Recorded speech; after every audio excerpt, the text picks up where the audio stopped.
This video will contain general spoilers for Blast of Tempest. If you wish to avoid these spoilers, either click off the video or watch the show before proceeding. Or if you don't wish to watch the show and just want to hear me complain about it, that's fine too. Blast of Tempest is unique. It is very, very strange in maybe a good way, depending on how you look at it. This is a show that, when I first watched it a number of years ago, I think 8 years ago, believe it or not, had a decent amount of respect on the general anime online community. It wasn't the most popular show, and it had been a few years since it had aired. I think it was fall 2012, if I remember correctly. But there were people who really liked it and recommended it. So I tried it out, and I will say, at first, the show presents itself in an interesting way. It has this magic family who harnesses the power of the Tree of Genesis and has done so for generations, but recently a group within the family thinks maybe that's wrong. Maybe in reality we should be following the Tree of Exodus, this enemy tree that is supposed to be the rival enemy of the Tree of Genesis, and maybe that's the good tree and the Tree of Genesis has been the bad tree all along. And there's this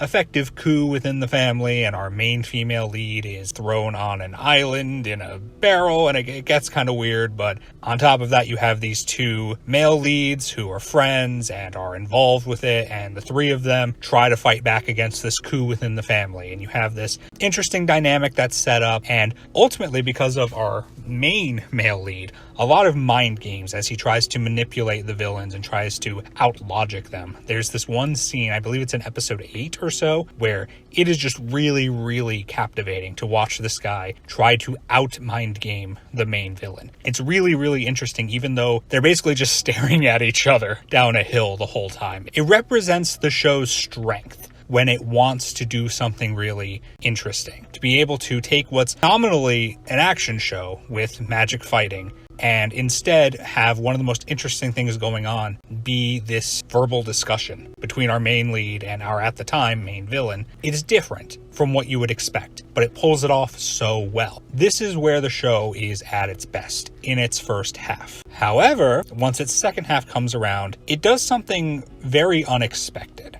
The villains and the heroes team up. Now hold on, you might be thinking, well, that's not the most unexpected thing. Plenty of anime have the villains and the heroes team up. And you'd be correct for saying that. However, in this instance, the heroes realize they are wrong and that the Tree of Genesis is the enemy. So what do?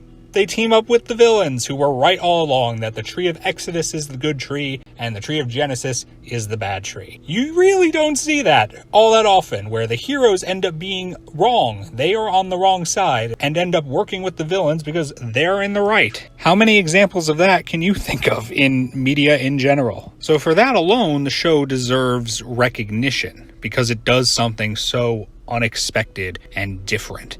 To have this conflict that completely gets flipped on its head, where the heroes realize, no, they are wrong and the villains are right. And, despite the questionable things the villains have done to the heroes, the alliance ends up working out in the end. However, the show then continues on this track of doing unexpected things. We've now established that the Tree of Genesis is bad. It is wrong. And what starts to occur is the tree literally starts trying to destroy the planet and destroy human civilization by having giant super trees show up and just destroy everything. That's right, the main villain of this show is not the members of this family who plot this coup effectively. It's not this show about this disagreement between should we follow the tradition that our family has always followed, harnessing power from this one tree, or should we switch over and utilize this other tree and follow this tree? No, it's not really about that in the end. It's about fighting back against giant trees, giant super trees. Those are our villains. And it's not like the trees talk. It's not like there's a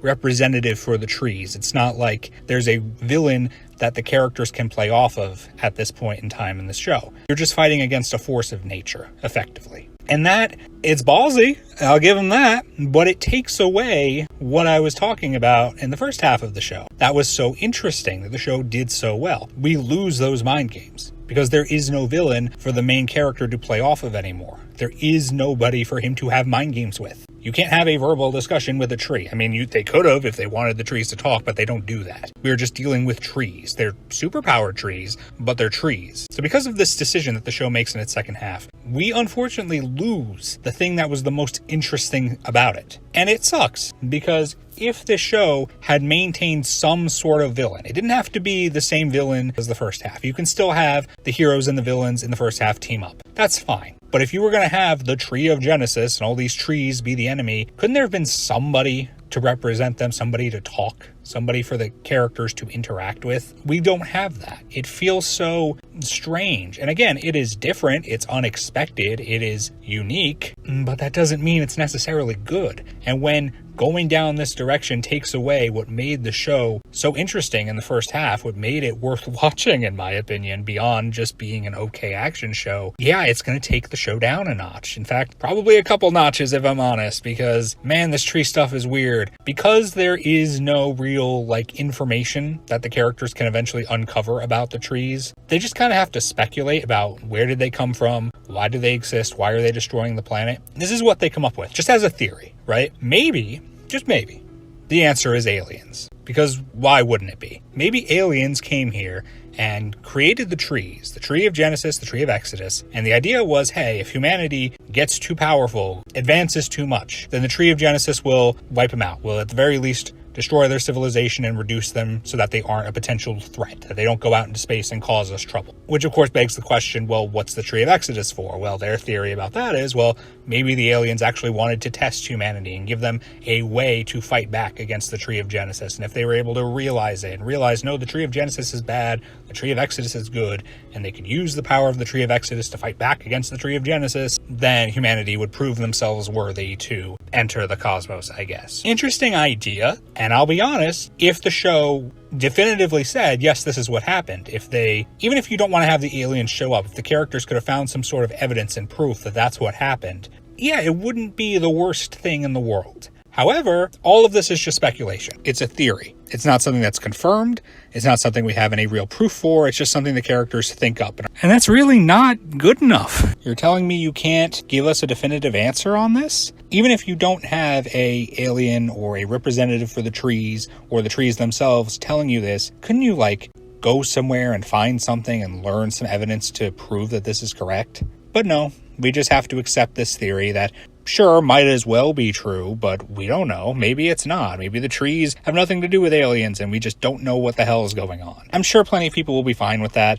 I am not. I don't like that wishy-washy, oh, maybe, maybe not, when we're trying to figure out who exactly created these super possibly alien trees. And when you really sit back and think about what this show is about, it is just baffling. It's a show about fighting back against possibly alien super trees. That's the show. That's Blast of Tempest. You want to sum the show up in the simplest possible way, possibly alien super trees. It's different. It's unique. It is noteworthy, but is it really good?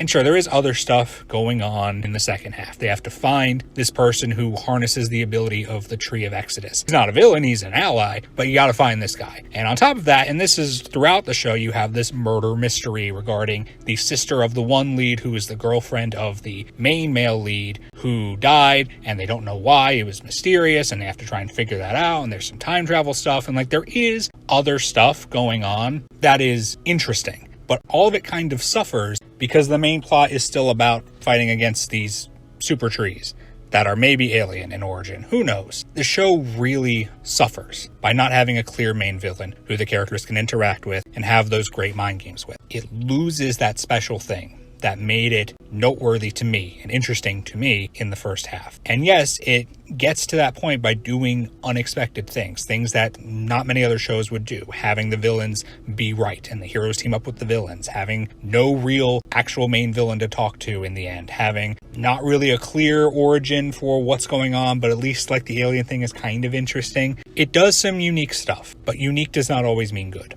And while I can't say Blast of Tempest is a bad show, because there are things that I liked about it, I have to say it is hard to justify recommending a show with this type of change in course in its second half to most people. I'm sure plenty of people like it. I mean, obviously I watched it initially because it was recommended. It wasn't a super popular show, but it was a show that was somewhat well regarded. I would say that's probably changed a bit over time. Like, I could not tell you the last time I heard someone talk about this show. I talk about it just because I think it's, really, really funny that it ends up being about possibly alien super trees. But usually you don't hear people diving deep into what this show is about anymore, if they ever really did to begin with. So at the end of the day, is this show worth watching? I don't know. It's hard to say. Obviously, if you've watched this video without having seen the show, I have just spoiled a lot of stuff for you. Not everything, of course, but does this sound appealing to you? Is a show that has an interesting aspect to it in those mind games, in this initial conflict between these two factions in the family, throwing that away to then focus on trees as the main villain, really interesting? Is it worth watching? Is that the kind of show people want to see? For simply doing something different? Sure. But at the end of the day, the question you need to ask yourself is a show worth watching because it does something different? Even if that thing that's different isn't necessarily good, and in some ways ruins what was good about the show to begin with. That's a question you're just going to have to answer for yourself if you want to watch this show. And if not, well, at least you can enjoy the idea of possibly alien super trees as a main threat. After all, that's really the main thing this show has going for it as a legacy, for better or for worse.